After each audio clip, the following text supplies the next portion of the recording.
All right, so the first thing we're going to do now is we're going to pull the cabinets out. As you can see, we put some stuff down on the floor. First thing we're going to do is we're going to take out some of the upper cabinets, remove the microwave, and then we'll start pulling out the lowers, the stove, and put that off to the side. And then we'll start breaking up the wall and take that wall down so we see what we have inside of it. And this is where all of our cabinets are going to go. And that wall will be going as well. Now here you can see the cabinets are all out.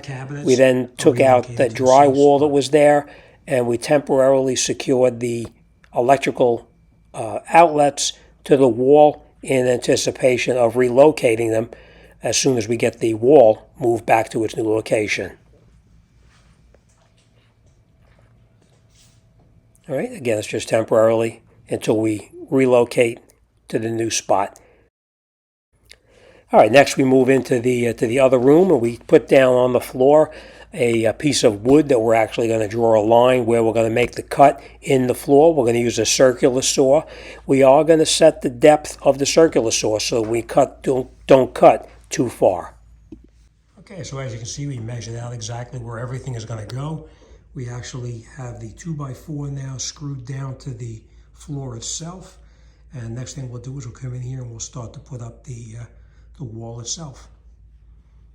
I will tell you this, just make sure you measure everything very carefully, because it's better to measure it twice than to make a mistake. All right, so as you can see, we have our low voltage lighting disconnected, which is these wires right here, and everything else is just temporarily hanging there in preparation of the next phase. All right, as you can see too, the floor, there was no flooring underneath the cabinets, so that'll make it easier when we rip up the rest of the floor. We opened up the wall now to access the studs in the wall, so we know exactly what we're dealing with. We took off the molding, obviously, right there where the new wall is going to be going. We also cut a line in the floor right here, and just so you know, what we did is we set the depth of our saw so it actually only cuts through the floor and the subfloor and not down to the joists below. And you can see here we made the cuts along here as well. All right, let's continue and let's see what we're doing here. Now I just want to point this out, this wall, these studs here are going to be moving over this direction here, so we will have to cut that header and of course put the new studs inside here with of course the jack stud as well.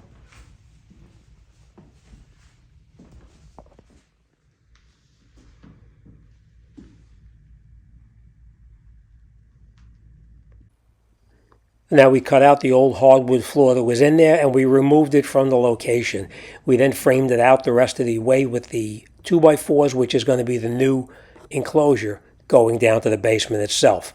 And of course, that wall will be coming out once we frame in the new section of wall. So let's frame it out a little bit, and then we'll cut that header up on top, and we'll start framing it in. All right, so here you can see we have our 2x4s up. We have them attached to the ceiling, and we did take that header that was in there. We cut that header down to size, so now the studs are underneath it, and it fits perfectly. All right, so everything is nailed up pretty tight up there. All right. Next, we're going to come in here and we're going to start to take up that subfloor down in there. We're going to cut with the saw and we're going to remove the subfloor and relocate the vents down in the basement. So let's continue with that. Studs not installed yet is because we have to cut the floor out and be able to get the stairs down into the basement. So once we have the stairs in there, then we'll finish this wall right here. Next, we turn our attention to the basement. We're going to measure out the hole there where the new post is going to go. Just so you know, that hole is going to be 30 by 30 by 12 inches deep. All right, let's get our saw and let's get started. We'll get that post in. Okay, so as you can see, we marked out our square on the floor. We cut it with the saw along the edges, and now we're going to chisel it up with this hammer and break out all of the cement in preparation of putting down the new post and support. All of the insulation now is taken off of the HVAC piping to be relocated for the new staircase. All right, so we started breaking up this slab now in anticipation of pouring that new footing. I'll tell you this, it was really a pain in the rear end with them small rotor hammer to try to get in there and chip away. But we're working on it. Okay, so as you can see here, we were able to break open the cement floor in the basement. We do have to dig out some of the dirt down there. We need to be 12 inches down. According to the architect's drawings, we need to be 12 inches. And it's 30 inch by 30 inch. And then we'll pour a footing. After we have an inspection, we have to have the inspector come and make sure that the hole is up to the standards of the township. All right, so as you can see, we put up our temporary wall to support the floor joist for when we come up underneath here, and we cut the joist to frame it out for the staircase. Now we do have the HVAC guy coming to remove these, the heating and air conditioning vents. Once we take these down, we'll open up the floor, and then we'll get that staircase in. And these are coming down, and they're going to be relocated to a different location, of course. And of course, here is all of our new lumber that we're going to use to frame everything out. As you can see, we have 2 by 10 by probably 16 footers, and some are 8 footers, so we'll cut those down to size, and we'll continue. Okay, so we put some of the drywall on, we just screwed it in, and of course we put our metal beads on the corner, and we taped it and spackled that part now too. As you can see here now, we took the subfloor out, and we're ready to go down and remove the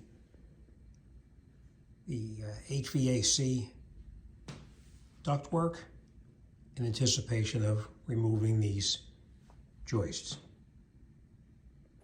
And this is the view looking as if we were going down the stairs, and those are the joists that we're going to cut back, and the HVAC vents are going to be relocated to a new location. Let's go down the basement, and I'll show you what the basement looks like. Okay, so this is what it looks like now with the HVAC disconnected. Of course, we are going to relocate it, but this is just temporarily disconnected for now. And as you can see, over there, the same thing.